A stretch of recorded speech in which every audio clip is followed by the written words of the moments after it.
Bistado ang droga sa maleta ng isang babaeng dayuhan sa NAIA. Tinakang ipuslit ang shabu na nagkakahalagang 63 million pesos.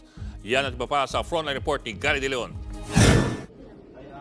Mangyak-ngyak pa ang babaeng galing sa bansang Zambia nang arestin siya sa NAIA Terminal 3 sa Pasay City. Natagpuan sa kanyang maleta ang dalawang malalaking plastic pack ng shabu. Nagkakahalaga ang mga ito ng higit 63 million pesos. Nabisto ang mga droga ng idaan sa x-ray machine ang maleta ng sospek. Naharap siya sa paglabag sa kasong Comprehensive Dangerous Drugs Act. Inaalam pa kung saan dadali ng mga kontrabando. Nasabat ng mga pulis ang pake-paketing shabu na nagkakahalaga ng higit 985,000 pesos sa Dato Odinsinswat, Maguindanao del Norte.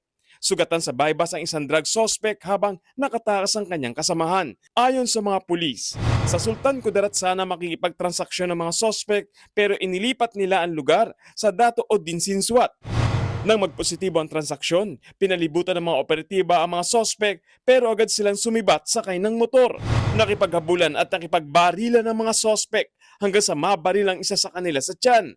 Nahulog ang suspect sa motor, saka dinala sa ospital. Nakakulong na siya habang tinutugis pa ang kanyang kasamahan. Nagbabalita mula sa Frontline, Gary De Leon, News 5.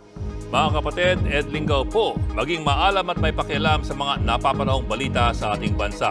Para sa mas malalimang pagtalakay at paghimay sa mga issue at headlines, tumutok lamang at pag-subscribe sa social media pages ng News 5.